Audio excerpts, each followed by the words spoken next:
Thank you very much, Mr. Speaker. Mr. Speaker. Honorable member, before you start, I do not want you to complain or lodge a complaint against the Parliament of St. Lucia if tomorrow you feel sick. Can you get the wipes and wipe down?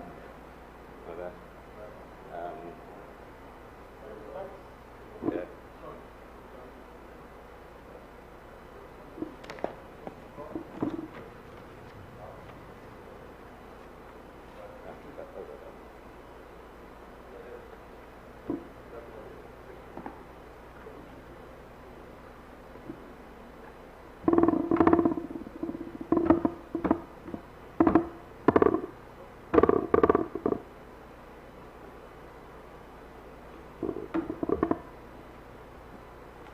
Speaker, thank you very much for caring for my safety.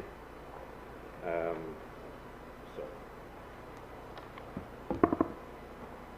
Speaker, I rise to contribute on the resolution before us. And to say to you, Mr. Speaker, that I think the member for Castries East introduced a very interesting perspective on the request for borrowing. You would have heard, Mr. Speaker, the comments from the member from Ancillary Canneries. And it's very easy to ignore him, Mr. Speaker. But things that are said in this House are recorded. And for the purposes of the record, there are a few things he said which you really have to reflect on the irrationality. And if it were not in the House where we are expected to have respect for each other as colleagues, I would have described it in a less generous way. Because the member from Ancillary Canneries is chastising the member from Castries East for legislation that was enacted when he was Minister of Tourism over 18 years ago, and says that it is problematic for ordinary people in St. Lucia. But he has been the Minister of Tourism for over 4 years and has done nothing about it. So there you are, chastising someone who was Minister of Tourism between 1997 and 2001, if I'm correct, Honorable Member. But you have been there. You've done nothing about it. But you want to chastise him for having done nothing about it. And I heard the members speak about not assisting fishers and diesel and tax. Mr. Speaker, the member from Beaufort North can give you the litany of efforts that were made. But I need to ask, who imposed a fuel tax on fishers of $1.50?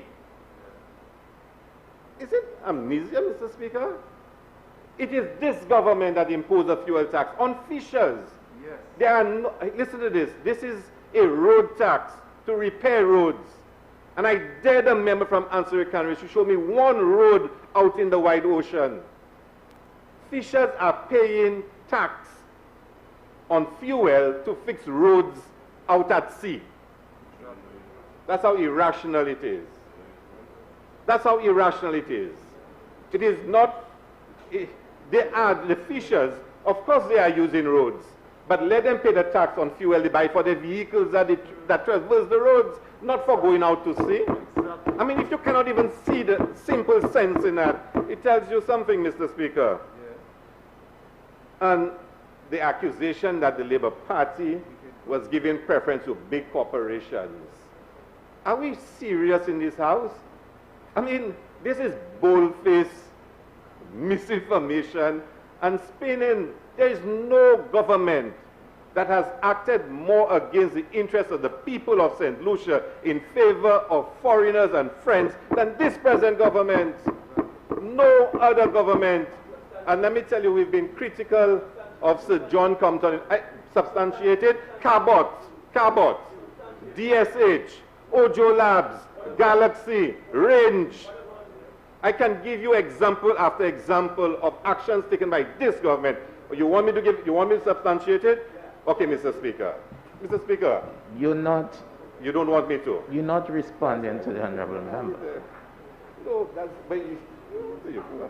Mr. Speaker. Late? But if you want me to late, Mr. Speaker, I can tell this honorable house about DSH. I can tell this honorable house about range and carbot. I can, and sandals and the $24 million. Mr. Speaker, yes, a Range Rover. And it will burn your eyes. But Mr. Speaker, I will tell you something. No government has acted against the interests of the people of St. Lucia than this government. Yes. Mr. Speaker, don't worry about that. Don't worry about that, my brother. Mr. Speaker, proceed. The honorable member from Castries East presented in a very stark, contrasting way. Under the Labour Party, there was the Heritage Program. He showed and he outlined all the successes of that program. All the successes. All the successes. In 2006, policy was reversed. And he quoted from statements made by the present member for Miku South, who was then Minister of Tourism, where government decided they would not follow in nature the Heritage Tourism Project. Instead, they announced a village tourism. Now, Mr. Speaker, I do not necessarily have a problem with a change in policy and concept. I don't. But throughout that government period of 2006 to 2011, they cannot name one achievement of village tourism. Not one. When the present Prime Minister was Minister. But remember, the member from Castries East gave you the list of achievements under the Heritage Project. Again, Mr. Speaker, we come back to 2016, and the government changes course again, going back to village tourism. And I asked the member from Ansari Canaries, who is the Minister of Tourism, to give one example of a success story of village tourism. So we've had 5 years, 2006 to 2011, not one success. And we now have 4 years counting, not one success, except consultancies. Except consultancies. And I heard comments made by the member from Miku South, and I've listened to his budget statements on village tourism. I recall during Cricket World Cup, we had a community branding exercise to brand all the communities in St. Lucia. It was done by a particular individual. And I'm hearing stuff that I'm saying, but this came straight from this document. Straight from this document, the branding of communities in St. Lucia. So there you've had two examples. You've had, it was World Cup legacy. It was World Cup legacy. But that's another story for another day, Mr. Speaker. Mr. Speaker, he's a real comedian, you know. Mr. Speaker, so we've had two examples. We've had two examples. Two examples. Well, I'll tell you something, Mr. Speaker. Recently, people are trying to understand how it is there are so many apartments in St. Lucia being used as Airbnb. And persons will ask you, where did all those apartments came from? And do you know where they really came from? Cricket World Cup legacy. Cricket World Cup legacy. We had, in fact, encouraged St. Lucians to add rooms to their homes, and we gave them incentives to do so. And we told them, do not do it just for the sake of Cricket World Cup.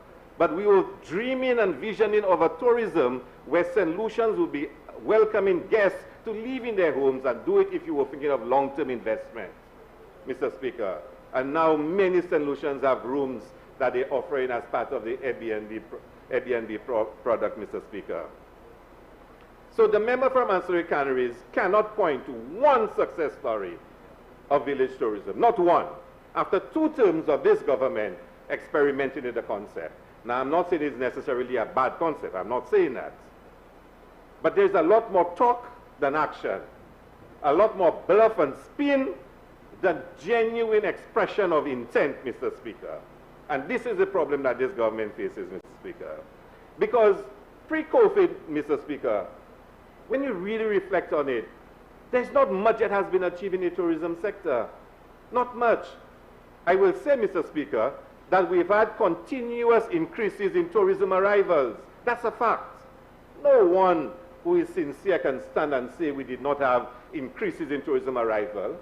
But I'll tell you something.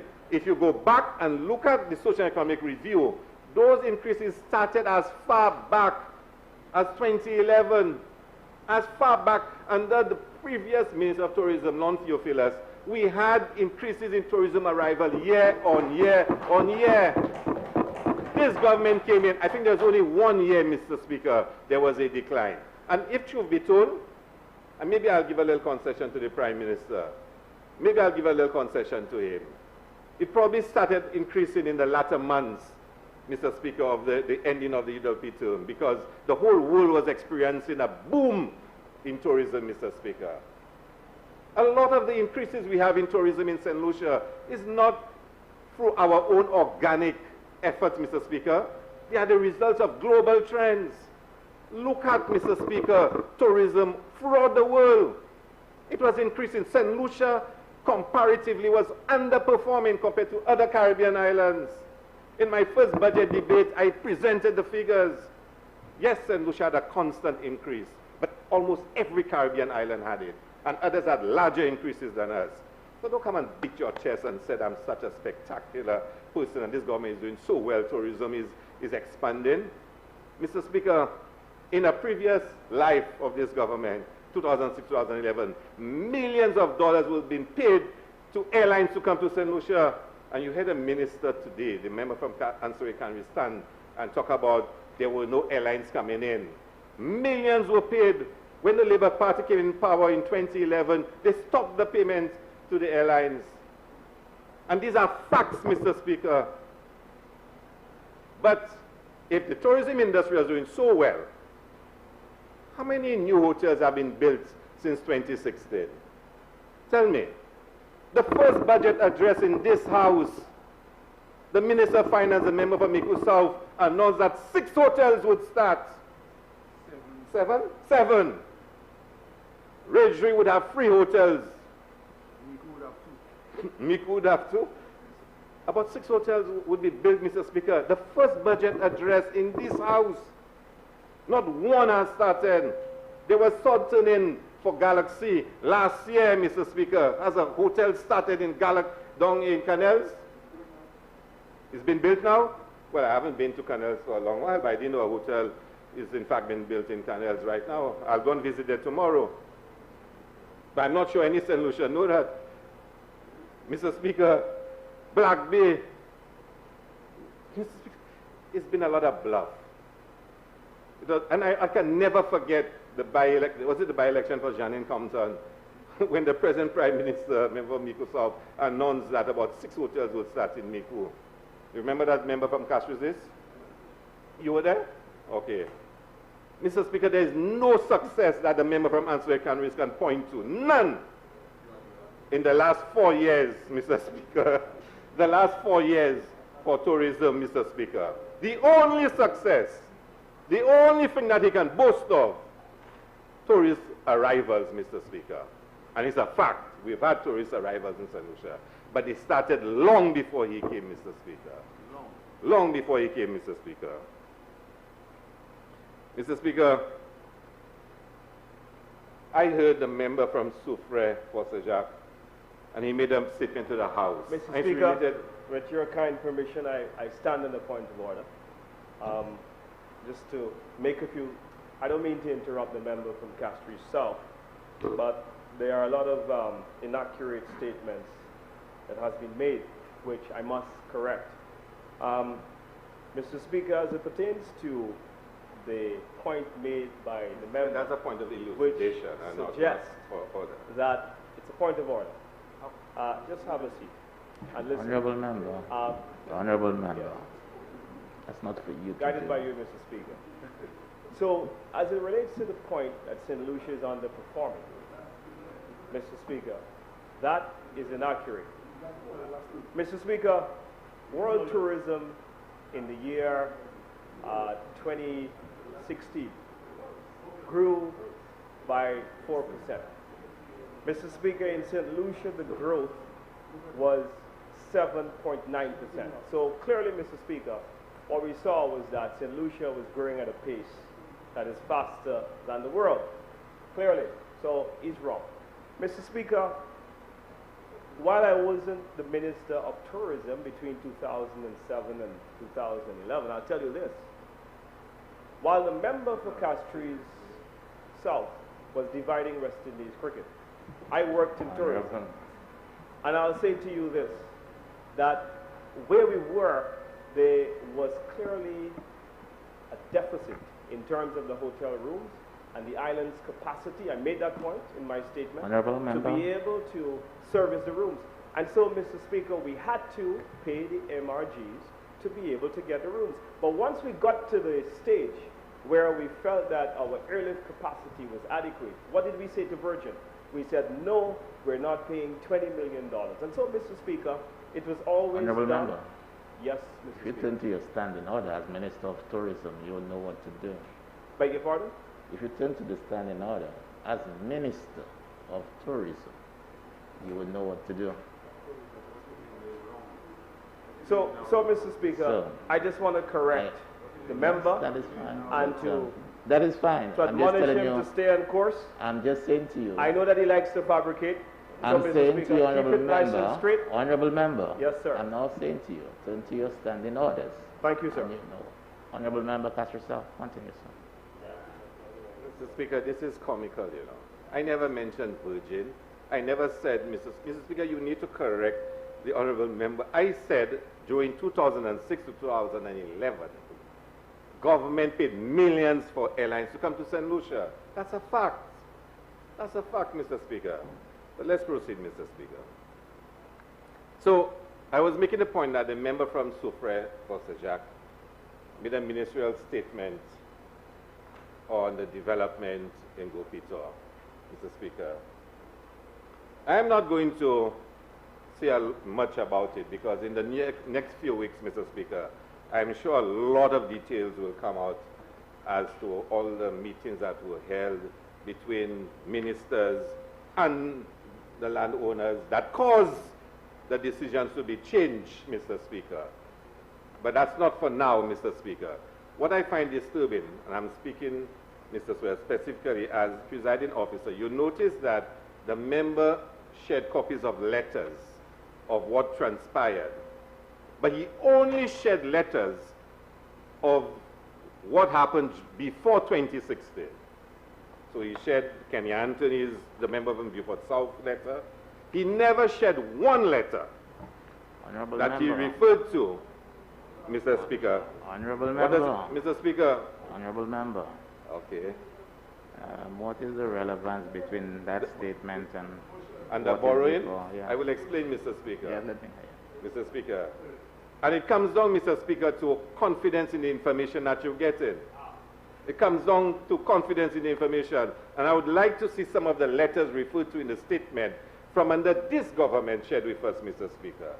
Because, Mr. Speaker, you get information and you really have reason sometimes to question the authenticity of it. And according to, Mr. Speaker, the parliamentary procedure, when ministers present to the House, and we've been through this in this House before, there's an obligation and requirement for them to make documents available because they are ministers, Mr. Speaker. Because they are ministers, they have an obligation to make the documents available to the House. And it is something I've risen on, Mr. Speaker, on a point of order in this House, to point out, Mr. Speaker, ministers cannot be quoting and citing from official documents and not making them available to the House, Mr. Speaker. But, Mr. Speaker, I will move on, Mr. Speaker. Mr. Speaker, coming back to village tourism, the member from Ansari Canaries presented a statement to the House about the successes of tourism. And he used that, Mr. Speaker, to justify why we should be borrowing. Mr. Speaker, there is one thing blatantly absent from the minister's statement. He spoke of how well hotels were doing, how well airlines are doing. He never mentioned the workers of St. Lucia. Never mentioned the workers of St. Lucia. You heard how many hotels are opening, how splendid we're doing, how brilliant we are, Mr. Speaker. He never mention the workers, Mr. Speaker. Never. Did he tell us how many workers will lead off from Royalton, Mr. Speaker? How many will lead off from Alcyon, Sanders Alcyon, Mr. Speaker? Did he tell us how many will lead off, Mr. Speaker, from Landings, Mr. Speaker? How is it been established, Mr. Speaker? On Coconut Bay, Mr. Speaker? There we have been told in this House and been asked to borrow money for tourism, Mr. Speaker. And the workers in this country, Mr. Speaker, hotel workers, are suffering, Mr. Speaker. And the minister makes a statement in this House, Mr. Speaker, praises everybody, all the hoteliers, everyone who is making St. Lucia such a success, Mr. Speaker. But he never says or expresses any empathy with the workers who lost their jobs, Mr. Speaker. And Mr. Speaker, it's very hard for me, because as a parliamentary rep, and I'm sure some of the other parliamentary reps who do go to their office would tell you the number of hotel workers we had come to us for assistance for back to school for the children, Mr. Speaker. This year was the hardest, Mr. Speaker. I had individuals come to my office who had never been to a parliamentary rep to ask for assistance because, Mr. Speaker, they had lost their jobs because of COVID. Did we have any empathy for them today, Mr. Speaker? And we're borrowing monies and we're still not talking about them, Mr. Speaker. And you know what has happened, Mr. Speaker? And we've spoken about it. The SSDF, Mr. Speaker, monies were approved by this government for parliamentary representatives. I can tell you as a parliamentary representative, $10,000 was allocated through me for Castries South. 10,000. Yesterday I got a letter for an additional 10,000. Yesterday, Mr. Speaker. Meanwhile, members on the other side have gotten substantial amounts of money, Mr. Speaker. Substantial. Even potential candidates have gotten substantial amounts of money, Mr. Speaker. And they are in communities, and it's documented for the right time, Mr. Speaker, of persons, potential candidates, giving out checks, Mr. Speaker. Government checks. Government checks, Mr. Speaker. And I heard, Mr. Speaker, one of the members of cabinet actually spoke to the youth arm and said there was an allocation for the youth arm of the party to distribute back to school assistance. And there are St. Lucians who have equal rights, Mr. Speaker, to the benefits of this country, who cannot get any assistance. And Mr. Speaker, there are hotel workers included, and we are borrowing money. This is a government with no conscience, Mr. Speaker. No conscience, Mr. Speaker. And it's very hurtful, Mr. Speaker, very hurtful, to hear that this government would approve monies for back-to-school assistance. Even the youth arm of their party, the women's arm of their party, would get monies to give to their supporters. But if you're not a supporter, Mr. Speaker, you would be made to suffer. So yesterday I got a letter for another $10,000, and I will recommend people, because there are still parents who tell me they only have one uniform for their child, Mr. Speaker. Mr. Speaker, I'm not a supporter. That's why, as a parliamentary rep, I only got 10,000. When parliamentary reps, at least each one of them got over $100,000, Mr. Speaker. Yeah. Well, there are those that got over 100,000, Mr. Speaker. Yes, of course. But, Mr. Speaker, those hotel workers, we need to reflect on them. Mr. Speaker, we need to find out, and I'm saying to the government, the terms and conditions of employment of hotel workers need to be examined, whether it's Labour Party or United Workers Party, Mr. Speaker. There are persons in hotels who have lost their jobs, and the hotels are advertising the same jobs overseas right now, Mr. Speaker. That cannot be right. That cannot be right. Workers cannot be treated that way, Mr. Speaker. COVID should not be used as an opportunity by some of those hoteliers to clean up and get rid of workers they do not want, Mr. Speaker. That cannot be right. And yet we speak about village tourism, Mr. Speaker. If our tourism does not, in a sense, appreciate the importance of the tourism, the hotel workers, Mr. Speaker, we are missing the plot. The vendors, Mr. Speaker, and may I say, Mr. Speaker, I came to this house today expecting to hear a minister's statement on what happens after the NIC assistance ends on Wednesday, tomorrow, Mr. Speaker. We've heard nothing, Mr. Speaker, in this parliament. All the persons that have been surviving on the NIC assistance, which ends tomorrow, Mr. Speaker, what happens to them? Did the member from Ancillary Canaries say anything about them? Show any empathy towards them? That cannot be right, Mr. Speaker. So when you ask me to support borrowing, Mr. Speaker, I don't mind, Mr. Speaker, but provide it in a context where you believe that it is for the benefit, Mr. Speaker, of the majority of the people in this country, at least, Mr. Speaker. Mr. Speaker, I spoke of the hotel workers, those directly in the hotels, but there are vendors who are on the beach. There are persons involved in the transport of tourists, Mr. Speaker, for tours. Mr. Speaker, the member for Answer Carries is not in right now, but I meet boat operators who say to me, why can't they get a chance to move tourists from the hotels to... There's only one company in St. Lucia presently that have the right to move tourists from any hotel, from the two big hotels that operate in. And I have boat operators saying to me, this system is so unfair. And we're talking about village tourism and creating a piece of the pie for everybody. How are we going to create a piece of the pie when the whole system is stacked against the ordinary man who participates in the system? And the member from Answer Kansas want to talk about big corporations and who supports big corporations. Mr. Speaker, this resolution speaks of $10 million, 3.75 million US. I heard the member from Answer Kansas says the $10 million will be used for loans. Again, Mr. Speaker, I speak about information. How much of this money is for infrastructure and how much of it is for loans for small and medium-sized enterprises? Nobody has told us. Nobody has told us. It says it. Mr. Speaker, you may wish to assist me. Where does this resolution say how much of the 3.75 million goes to loans and how much goes to things? All goes to loans.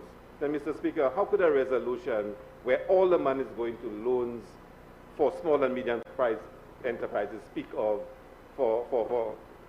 it actually says, Mr. Speaker, for enhancing specified infrastructure. For enhancing specified infrastructure. If the monies are going for loans, it cannot say for enhancing specified infrastructure. It cannot say that. Mr. Speaker, all right. Mr. Speaker, let's proceed. You're right, member from Castries Southeast. You're right. But I think, Mr. Speaker, you understand the point I'm making. I'm sure the member from Mico South understand the point I'm making. If you wanted the loans to be used for enhancing infrastructure, it would have to read the implementation of the Village Tourism Initiative by supporting eligible small and medium-sized enterprises by providing loans for enhancing specified infrastructure. So you see, you're giving the loans for that purpose. But the way it is written, that's not what it means, Mr. Speaker. But I want to say something about village tourism, Mr. Speaker, because I'm hearing that it is grocery, ancillary, soufre. I heard Miku, Speaker? I heard Denry. On a point of hallucination, in my brief I said that the $3.5 million is being used for loans, and that there was a similar initial grant provided by the CDF in 2018, a recently signed grant agreement for US $935,630 to be managed by the Ministry of Tourism. The grant will be utilized to undertake prioritized investments to improve the aesthetics and the functionality of the strategic community assets. Mr. Speaker, my point remains, Mr. Speaker. My point remains. I'm not going to debate it back and forth with the member from Mico South, but my point remains. So, Mr. Speaker, it means that Marigo is not part of this village tourism. I can understand grocery, I can understand soufre, but Marigo, Mr. Speaker, and I don't think any St. Lucian will deny that probably after soufre and the view of the Peters, Marigo has the most attractive view in St. Lucia. That's not for debate or discussion, Mr. It's a fact, Mr. Speaker. It's a fact, Mr. Speaker. And I believe, Mr. Speaker, Marigo should be included in any village tourism initiative as a priority area, Mr. Speaker. You cannot deny that. And, Mr. Speaker, I will say to you, Marigo needs the assistance. We need the assistance, Mr. Speaker. Marigo has one of the worst roads, Mr. Speaker, and a member from Castries North is not there. And I will take the opportunity, Mr. Speaker, to remind him that he had stated from last year that a priority would be given to Marigot and Bassa Joseph. And by the way, Mr. Speaker, the constituents of Bassa Joseph have made it very clear. If that the road is not going to be fixed, because they're saying roads been fixed all over, including Groseley, Mr. Speaker, that sooner or later they will have to take action to cause attention to be given to the road. But Mr. Speaker, let's go back to Marigot. Let's go back to Marigot. Marigot has a beach, Mr. Speaker, the sun spit, Mr. Speaker, that needs upgrading. Slowly and slowly the sun has been washed away. Something has to be done about it. The community of Marigot is largely dependent on Marigot Bay, which is a tourism offering in this country. There are no toilets on Marigot Bay, Mr. Speaker. No toilets. This has to be dealt with, Mr. Speaker. Mr. Speaker, this is a very serious issue, Mr. Speaker. And I believe, Mr. Speaker, any project that involves village tourism, Marigot has to be a priority and has to be included, Mr. Speaker. I mean, the view of Marigot Bay, we need a proper lay-by, Mr. Speaker.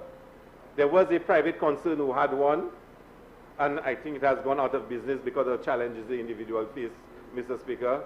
How can you genuinely speak about village tourism and not include Marigot? The beach has to be upgraded, the vendors' lay-by need to be built. There need to be toilet facilities on the beach, Mr. Speaker. And Mr. Speaker, it comes down to a simple point.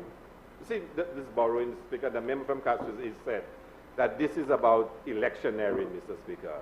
And it is to some extent, Mr. Speaker. It is about electioneering. It is. This government presently believes that all they should do is build roads. Roads, roads, roads, roads, roads, roads. Everywhere you go, roads, Mr. Speaker. As if roads would save them when election comes. And I've said in this house before, Mr. Speaker, and I will repeat, this is COVID time. People need support for their basic survival, Mr. Speaker. Monies cannot be spent on roads alone, Mr. Speaker. And when the time comes to repay those loans, Mr. Speaker, I've said it, I will not be supporting any priority being given to persons who are getting those huge deals to build roads in St. Lucia. One company got 45 million, another company 50 million, another one 55 million. Is it design, build, and finance arrangements? 3 companies, almost $150 million in roads to be being built in St. Lucia right now. And you're going to tell me, Mr. Speaker, that they must get priority, Mr. Speaker, to pay them back those monies when the time comes, Mr. Speaker. I can tell you, I will be one voice in a Labour Party government that will be opposed to it, Mr. Speaker. I'm very clear on that in my mind, Mr. Speaker. Mr. Speaker, I am not against village tourism. I'm not against it. But I believe, Mr. Speaker, and I'm certainly looking forward to this comprehensive plan that would deliver a more sustainable and resilient tourism product in St. Lucia. And the member from Castries spoke about it. We need a people's tourism. It was that thinking that inspired the Heritage Tourism Project. A people's tourism. It was that thinking that brought the opening of jazz to Masha, that brought jazz in every single community around this country, Mr. Speaker. It is that thinking, Mr. Speaker, that we have, that all St. Lucians must share from the tourism pie, Mr. Speaker. And I believe, and I'm looking forward to this master plan and the legislation that will come forth, Mr. Speaker. Because this is what we need. This is not what we need at this stage, Mr. Speaker. This borrowing, Mr. Speaker, in the context of what? Why are we borrowing this to spend on what? What's the broader context? What's the broader vision, Mr. Speaker? Why is this the priority at this point? I have a little difficulty, Mr. Speaker, like the member from Castries is, with this at this time. Again, I want to make it clear for the record, I'm not against village tourism. I was a strong supporter of the heritage tourism, and the concepts are similar, Mr. Speaker. The member from Mako South spoke about the loans, and he quoted a figure. But did anybody tell us who qualified for those loans? Who qualified for those loans? Under what terms and conditions would they get the loans? What would be the interest rates?